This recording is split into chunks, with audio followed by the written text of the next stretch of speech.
Good morning everyone, welcome back to the channel, and I am just in the preparations for doing a solo bikepacking trip next week. Solo overnight, probably 2 nights, out into a little place called the Lost World Valley, which is just kind of west of the Gold Coast in the hinterland. So I'm just gonna start by running through my gear and the planning for it. It's going to be a pannier trip, so I'm going to take my panniers. I'm expecting a bit of rain, and I'm also going to take my tent and my tarp. So thanks for watching. I hope you find this video useful. If you do, please subscribe, and let's get going.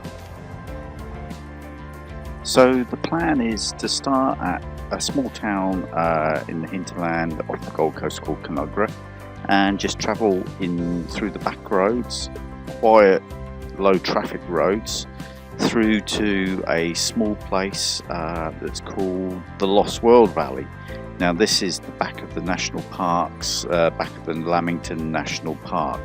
Now the aim is obviously to take low traffic roads that are hopefully majority sealed, possibly some gravel, and this ride should be about 42 k's. Now on the map here you can see the actual route itself along with the gradient along the bottom, and this was made in Ride with GPS.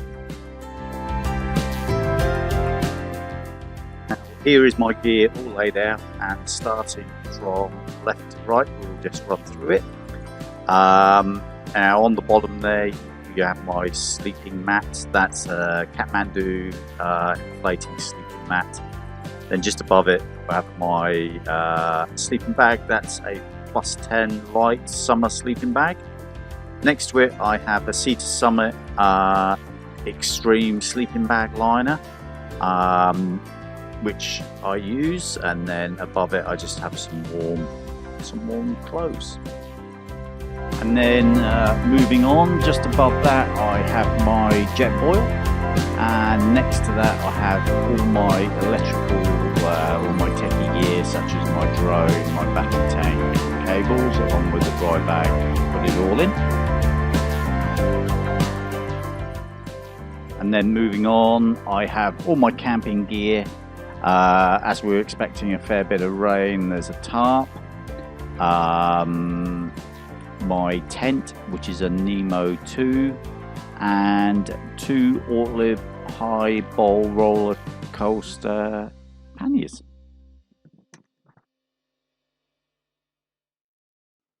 Now just under all that is my food, and I'm going to run through the food in depth very shortly.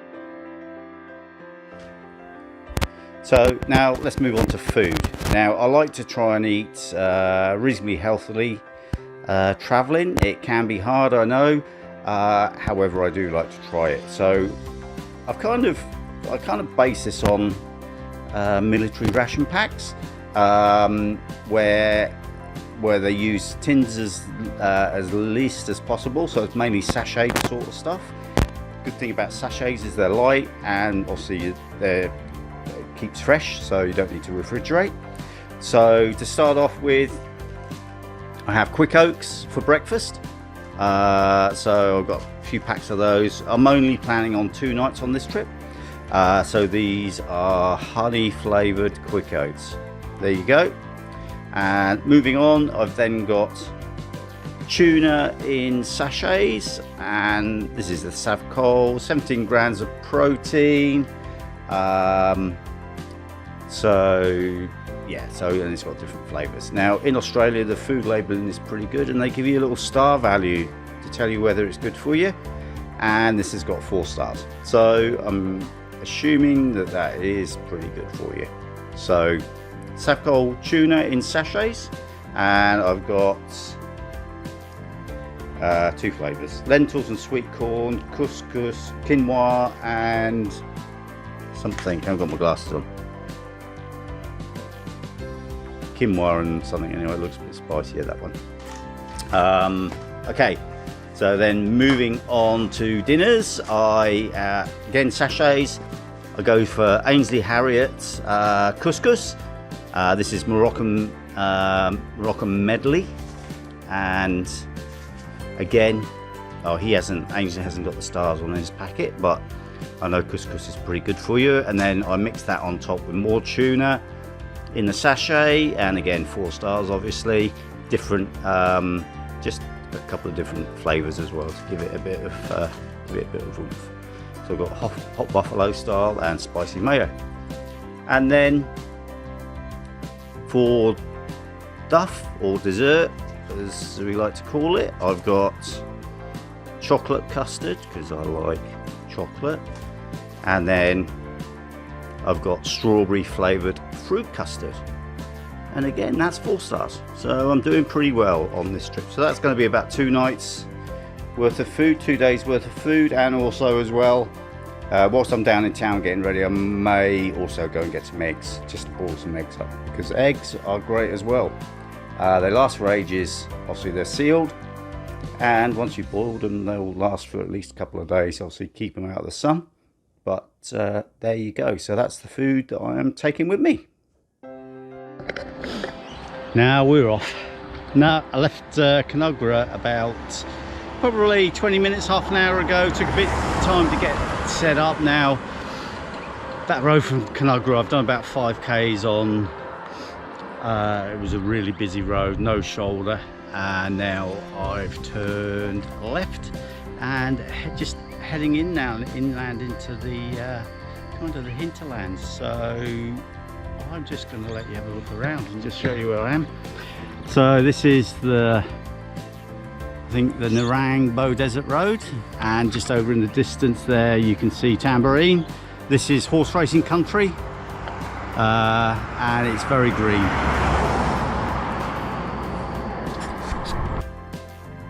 So the 2 Ortlieb panniers on the back, the tent on the rack, a little gorilla pod. In the side pockets I've got all the electronic gear in a dry bag, the drone in a little Glad wrap bag. This side I've got a flask of coffee, the Jetboil, and some plastic bags. Got my water bottle. I've got 2 water bottles on my Blackburn cages. I think they're 1.5 litres. And on the front I've got my sleeping mat, my Garmin GPS, my torch mount and my phone mount. And just moving around, my pump on the back there, just on the back forks, and another little tool bag. So that's it. Beautiful little area. Oh, this is nice. Now I nearly didn't go today because of the rain, but you know what, you have to go.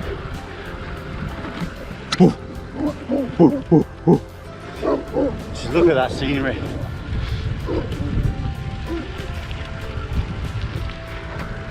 And a bit of gravel. So beautiful. At least the sun's not out. Nice and pleasant ride.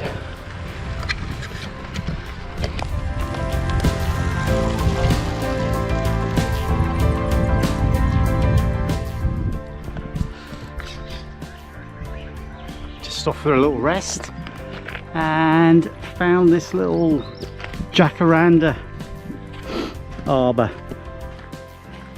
This is jacaranda season, and they've got beautiful purple flowers.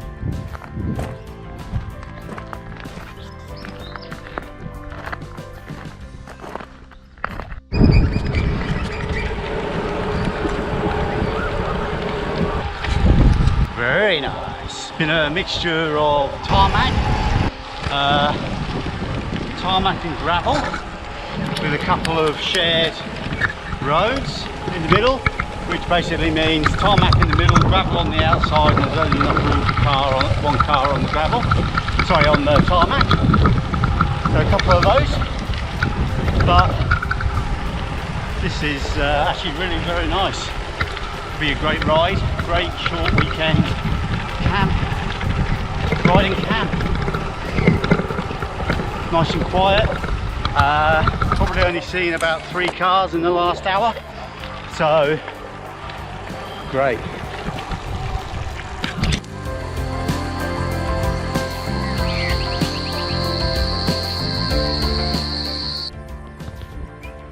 Ooh, so I've got about an hour to go, just having a quick coffee.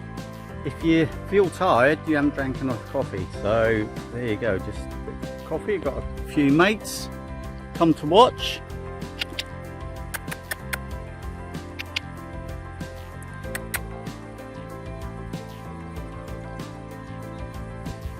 They've got a nice little house under their jacarandas.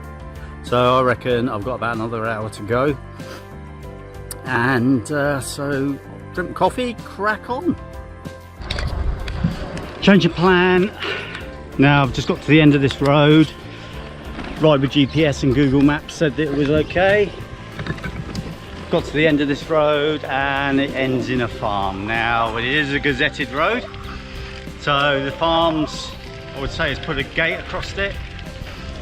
We called it private property, which I really don't want to cross without speaking to someone or upset someone. So I'm going to have to detour through Bow Desert, which is quite a fair detour. So I'm just heading back down the road now just to get to Bow Desert. So it's going to be a few more K's. So it's just all gone wrong. So I've come down this road, said I could get to the end. I was off to the Lost World and get to the end, and it basically says it's private property. It is a gazetted road. Google Maps will take you through, and on the satellite it did look like a proper road. So it's the detour round is 35 k's. Now it's 1:30 in the afternoon, so that's probably another 2 hours. However, I can hear a storm. So actually what I'm going to do is I'm going to bail for today. I'm going to just get back to the van as quickly as I can, and then replan for tomorrow, and probably take the van, park it somewhere else, and just play it by ear then. So I'm gonna head back now as quick as I can, and we'll see how it goes tomorrow.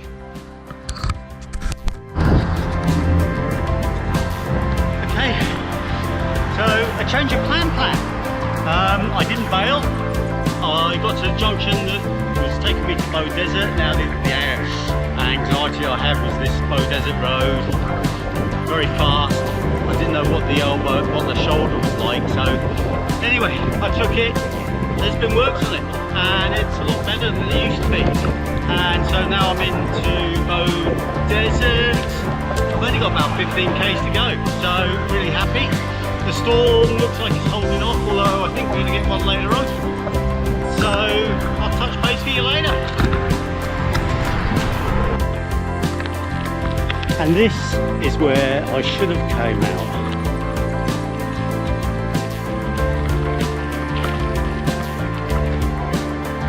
It's a gazetted road. Not sure if it really is private property, but anyway, only about 4 k's to go now. So if you look, you can see the storm. It looks a bit dark over there, so hopefully I can get it set up before it chops it down.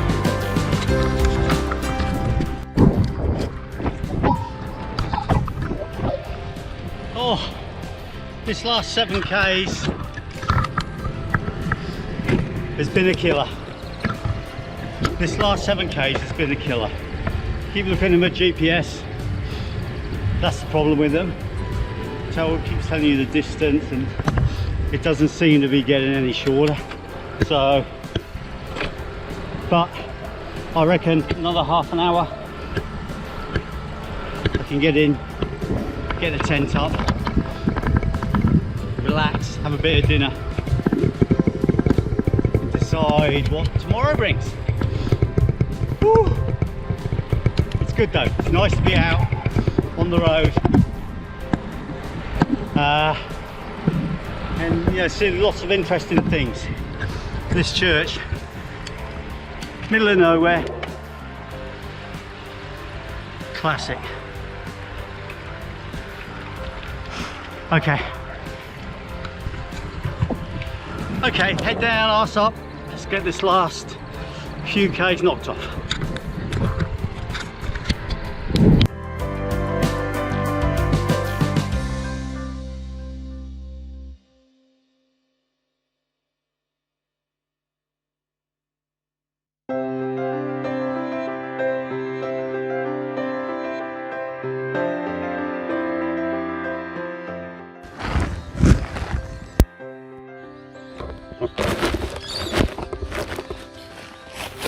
Well, what a day.